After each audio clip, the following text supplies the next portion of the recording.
Good evening everybody, and a very warm welcome to Berringer, and my sincere apologies for the lack of videos over the last month, and this has purely been down to basically internet issues, and I'm hoping that everything is now finally sorted.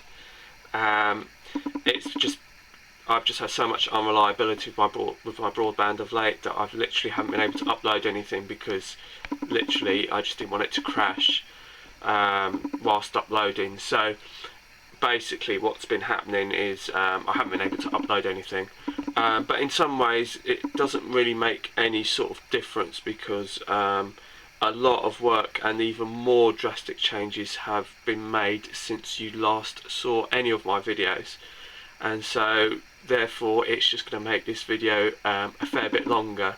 I'm not sure how long it's going to be because there's a fair amount to get through, so if you first see how much the time is in the corner, how long it's going to be, and if it's too long, then grab yourself a cup of tea and just sit down, relax, and just have a bit of a watch. So let's get on with it. And this is going to be the big Berringer redevelopment project, part number 7 I believe, but to be truthful with you, it's going to incorporate a lot more than that, and the big redevelopment project is a lot bigger than just Berringer. So first of all, since we're at town, we're going to go and show you some bits and pieces which I've got recently, vehicle wise. It's very congested in Berringer town centre at the moment. This is a lot due to the fact that there's been a lot of work down at the other end of the layout, so some cars have been brought over here to basically, and vehicles, to create the space needed to not damage them basically, so I've just brought them over here just for safety reasons. So the first vehicle to have a look at is, as we pan round, aha, it's this little vehicle. Yes, it's a VW Beetle from the Oxford diecast range, and it is a lovely little vehicle. My dad used to own one of these, and I'm glad to have one in my layout. It's very pretty. It's bright red, and it's an old school Beetle. It's not a newer one, but I love it nonetheless, and that works very well on my layout.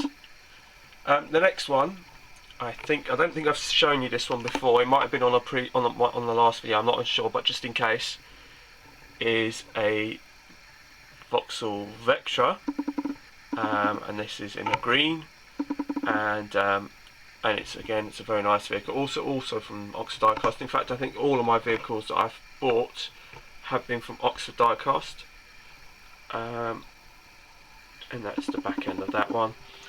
And then another one that I've got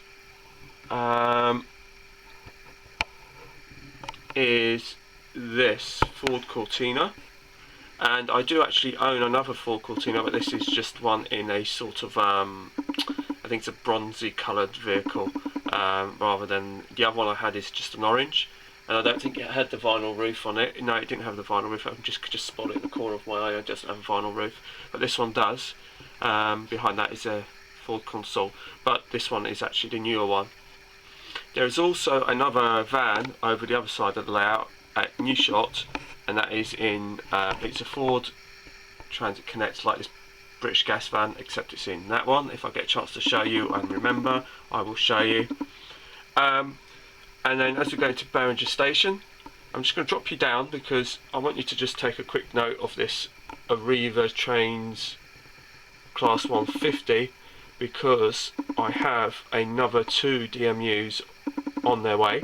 One of them I actually have got already, but it's gone back because those of you who've been following me for some time will know that I have a DC layout, and when I bought this one it was DCC fitted, so I wanted to take the decoder off of it, because although it was running on the layout, it wasn't running very well. So I wanted to put it back to just put a blanking chip back on it, which is very strange in this day and age because most modelers are going the other way around. That's me, just different in that sense.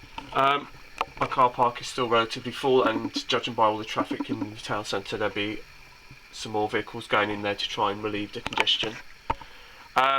Also, that's going to be new, which I'll show you later on. But one of the big things at Berringer Station to show you is this.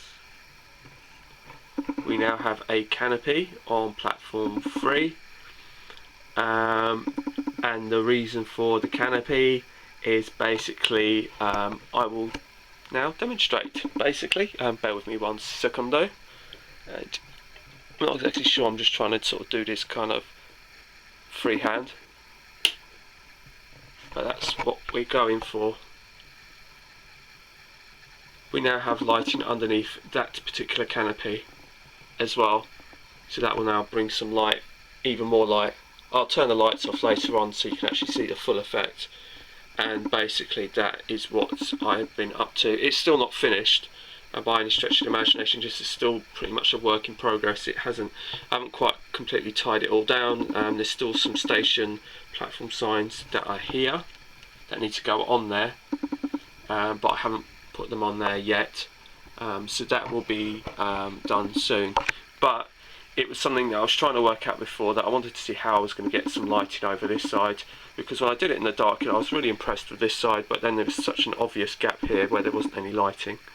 And just in case you haven't seen it, there's also lighting underneath Berringer Station and under the underground, and also, I don't know if you can make it out, but there is some lighting where the DMUs are and at the end at the buffer stops.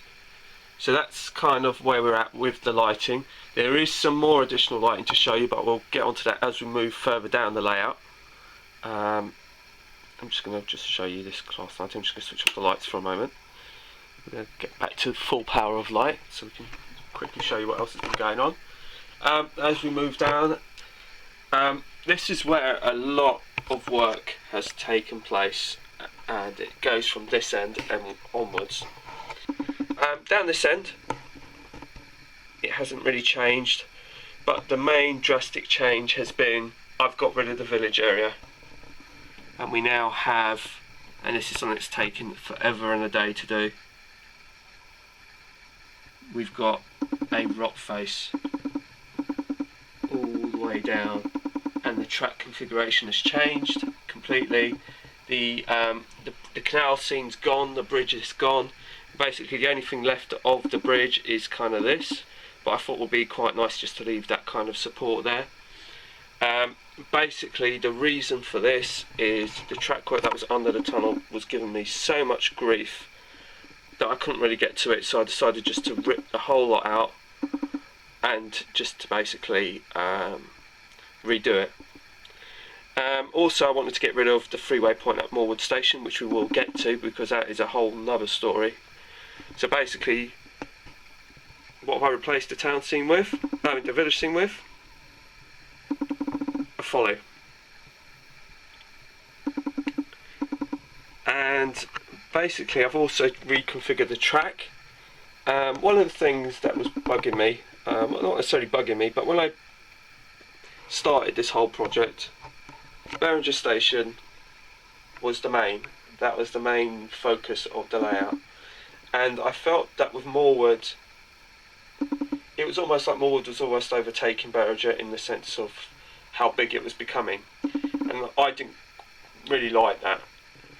So basically I wanted to keep Berringer as the main station, and then as we come along this end we start getting more and more rural, and that's why I wanted to kind of do that. So basically I've now reduced the track work down so it becomes into a more rural part of the layout. We've still kept the footpath from the footbridge down the end, and that will still run, and that basically runs all the way up to the folly. I haven't finished it. I've still got bushes and plantations to put in there and underbrush. And as you take a look at it, I've also put some paving slabs, which I just made out of card. I did a template using paper, and then I just basically transferred that onto card and then cut the pieces around it to slot it in. The trees are from Woodland Scenics, but I'm probably going to get some more trees. Actually, my friend has got some trees to give me. I don't know whether they're going to be suitable, but if they are, they will sort of finish off that bit of it. And then the path sort of goes off towards the pub, which I've moved over here. but at least that will give some sort of reward for the walkers as they've made the climb to see the folly and go for their walk. So there's a bit of reward at the end of it. They can go and have a drink, rest up, and then come back again. And the rock face is from Woodland Scenics, and it's been a combination of just 2 moulds, and it's taken me a while to do because obviously I've never actually done this before. This is my very first attempt at making anything like this, and this is done using the Woodland Scenics Hydrocal and their rock moulds, and I'm pretty pleased with the results actually. And actually there was some American videos on YouTube which kind of gave some helpful hints as to how to blend it all in and how to make it work. So I'm pleased with the effect, but I haven't actually decided whether or not I'm too happy, whether I'm overly happy with it or not, just because I'm not sure whether it's a bit too kind of pinky or whether or not I'm going to dull it down with another grade sort of wash. At the moment it's not really bothering me too much, but I'm pretty happy with it as it is at the moment. I'm just going to see whether or not I'm going to live with it a bit longer and see whether or not I'm perfectly happy with it before I start doing any more to it. So basically, yeah, we now come down to the track work, and basically I wanted to do the ballasting and all the rest of it. In order to do the ballasting, I had to go and do all the rock face and everything, so that's why the ballasting still hasn't been done. And also because I'm toying with the track work to see whether or not I'm happy with the configuration of it. And the other thing that's really drastically changed is Moorwood Station itself. It really has changed a lot. Like I said to you, the freeway point was giving me so much grief that I decided to get rid of it. And now we're basically down to just 2 platforms here. And the freeway point, which used to come into the middle and to the middle bay platform here, is now gone. Also, one of the other things about Moorwood Station is it's been completely modernised. And I don't know if you remember that I said to you at the beginning of the video to take note of the Arriva Class 150 that I have, and basically this station has now been outfitted as an Arriva Trains Wales station, and basically it's in the Arriva Trains Wales colours. It still isn't anywhere near finished in terms of the detailing, because I've still got detailing to add, and I will go through that. Basically, you've got this fencing which is in there green, and so is the station name boards, and as you can see, if it picks up, it does actually say Arriva Trains Wales on the bottom of that. This is a Hornby bus shelter which has also been converted. It isn't finished yet either, because I've only just done it, so I've got to put the glazing back in and the little bench in there to make it finished and complete. This is another station name sign. Now these 2 ones that I've just shown you are from Model Scene. This is an old triangle one, and as you can see the stems have been painted in white with the turquoise blue bottoms, because that's how some of them were. But on the Arriva Trains Wales network there are a number of varieties. Some are in this turquoise, some are in the darker green, so it's kind of a slightly open to interpretation. And also the canopy has been rebuilt, and that's been repainted. I should say it hasn't been rebuilt, it's been repainted. And also we've got some more signage, if I get down here, for Moorwood, and we have some more signage here, some timetable advice, timetable information. We've also got some posters of the period, some Welsh posters of the period. And what I'll do is I'll show it to you with the lights on, because this has also had some additional lighting put into it. So here we are, back towards the other end of Moorwood Station. You can see it's had some additional lighting put at this end for some brightness, and that reflects nicely. You also, I don't know if I can get right down and into it, but you can probably see that the doors have been painted in the turquoisey colour. There's also some more posters, information signs and station name signs which go under here. So basically, essentially we've come down to just 3 platforms, which is 1, 2 and then the one on the back here being the third. This one I haven't quite finished with yet, in terms of how that's going to pan out, because I haven't decided the route of the lighting yet. But if I move down, you can kind of see where we're going. And down the end there, there's some station name boards, some posters of the period, and at the end, which I will show you on the sheet that I've got, will actually say "Welcome to Morewood," and actually "Welcome to Morewood" in Welsh. So that's really, really cool. So that's been the sum of my work really, and it's been a lot of work trying to get this all done. It's been a lot of research done into it, looking at loads of videos on YouTube to get this done, just to try and work out what's appropriate, what isn't appropriate. I've still got the edging and trimming to do on this bit. This is platform 4, which was platform 4. I'm not entirely certain whether I'm keeping this and what's going to happen to the rest of that there, because I'm half thinking that I am going to keep it for the sort of charter trains, because obviously they need a length, but I'm not entirely certain yet. But as far as I'm concerned, for now, what we have here, I'm really, really dead chuffed about.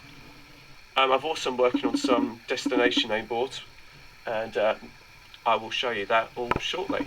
Here in front of you on my little workbench is a scratch built destination board indicator, and basically I've literally just, like I said, made it completely from scratch, and essentially it's going to be sitting directly plumb on the end of the platform where there's no canopy, but I've made enough to sort of do it.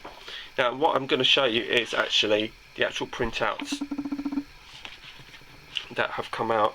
If I show you, this is an A4 sheet, and this has got all the information that you need, and like I said, here goes the "Welcome to Morewood," and it's also in Welsh. Now I won't pay too much attention to the sizing of this, because what I did is I actually got this off of a guy on eBay who did this for me, but the thing being is that it needs to be resized in order to fit, and these destination name boards are actually too big, so I've actually resized them. Now if I show you what it's like here and show you here, you can see that these are actually, the ones on the right are actually smaller. So I've been sort of toying with the resizing of them to get them the right size, and in fact this here I think is still possibly a little bit too big. If it is, I'll have to cut it down again, but we're going to see how it fits on the layout, and if it is, I'll just have to cut it down again. It's not a big thing because I've made it myself, so I know how it goes. It gets put together. I just have to make another one. Here he's got it, I don't know if it will focus. Yep, here you go. It says Cardiff Central on the top, Mordenston and London Paddington, and some of you may be thinking, what the hell is Mordenston, where is that? Well, that's actually going to be our new station. And where that's going to go, well, that's to be seen, but basically it's basically to complete the branch line, which will run as a complete branch from Mordenston to Berringer, and either to Morewood or onto Newshot and Offord on the Hill. So so that's going to give me some options on that, and that's what I'm going to be doing. So I kind of did that as a kind of like an option thing. Even though these are too big, the actual name boards themselves are fine. They're the right size, I feel.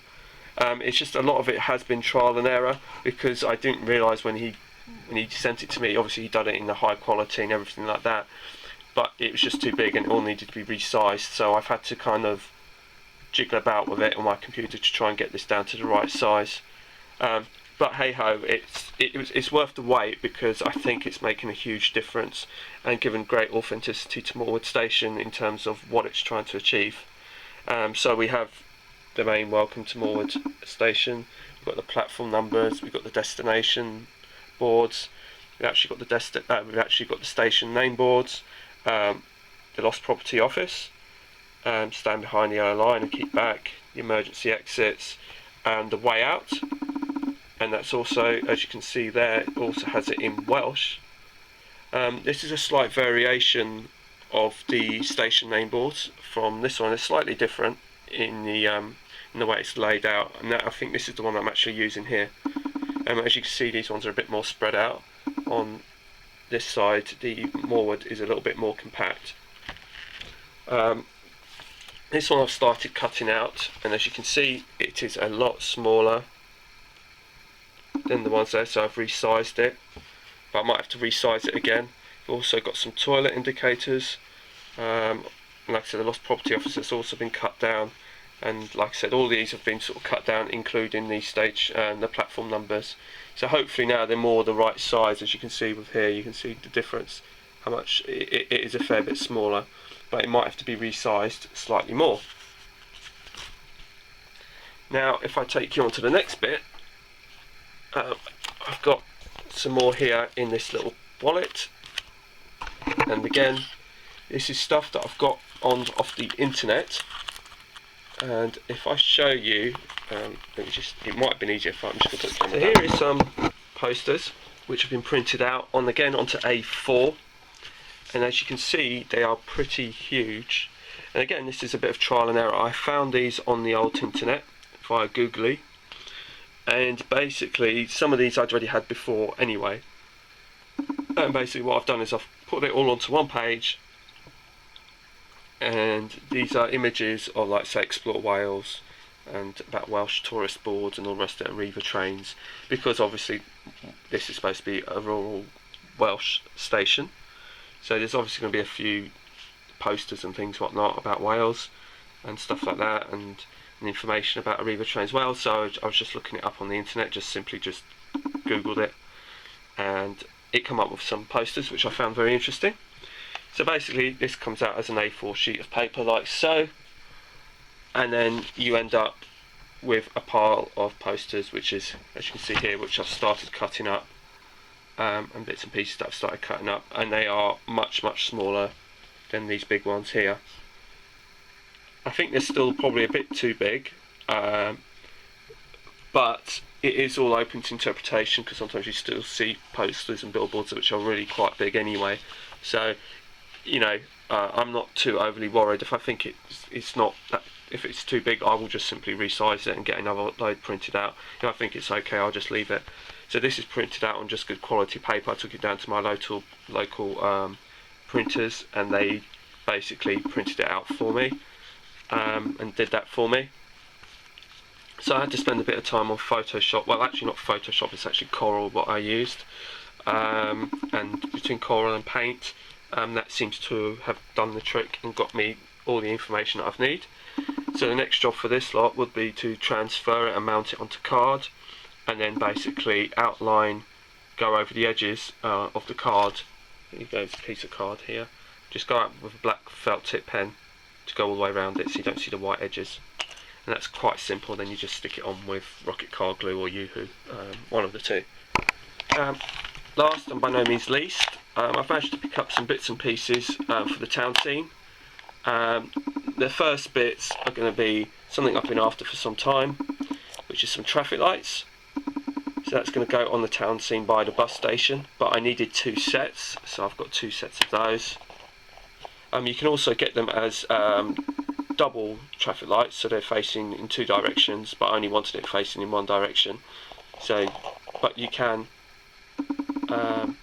get them as a 2A. So this is from PD Marsh, and they do a good selection of models and bits and pieces which sort of add to the town scene.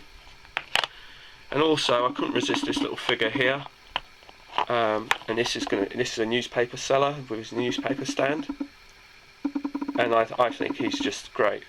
To be honest with you, I saw him and I thought, yeah, I know exactly where I'm going to put him. And if any of you are thinking like me, he's going to go right by the bus station, by the kiosk, and he's going to be there selling papers down there, giving out all the latest news to people, all the commuters and things, making their way from the trains to the buses or vice versa. So that's where he's going to go. So he's kind of like my first sort of official figure, believe it or not. I haven't really got too many figures on the layout. I always find them quite expensive, and to be honest with you, it does seem quite expensive. I don't know. To me it does. But to be honest, he's going to make a big difference to the layout, and I guess he'll set the scene really nicely. Last and by no means least, to add to the layout, nothing terribly exciting, but some grit boxes. and these will go on Moorwood Station. A couple will probably go on Moorwood Station, then maybe a couple in town, dotted around town, to sort of protect the platforms where there's no canopy, sort of thing. So, and protect the pavements of the town and all the rest of it. So that's pretty much the sum of what I've been up to, in all fairness. Like I said, my sincere apologies for it taking so long for me to upload a video, but I hope you can appreciate that despite that, a lot of work has been done. Like I said, when I get my new editions back, or when I get my new, one of them's actually a new edition that I haven't got yet. One is 153 from Arriva Trains I have got, but has been gone to have the decoder removed. Another one was a Class 56, which I had DCC fitted, but that was also running not very well, and so basically the decoder's coming out of that as well to put a blanking chip on that, and hopefully that will cure that. For some reason, I know they say you can run DCC fitted locos on analog layouts, but to be honest with you, I don't really recommend it because it doesn't seem to run very well. And I had a Class 50 with that same problem, and I managed to do that one myself because the body was easy enough to remove, and I did have the blanking chip for it, so I basically popped that back in and it now runs a dream. So anyway, thanks for watching. Please feel free to comment and subscribe, and we'll see how we get on with this destination board once it's finished and dried. It's not actually dry yet, which is why it isn't on the layout. Like I said, I suspect it still might be a bit too big. I might need to narrow it down slightly and make it a bit smaller, and I might need to lower the height as well. But it's not the end of the world. I can do it since I made it myself, so that's not going to be too much of an issue. Anyway, take care. Thanks for watching. Please feel free to comment and subscribe, so as always, and hopefully it won't be so long for the next video. Bye for now.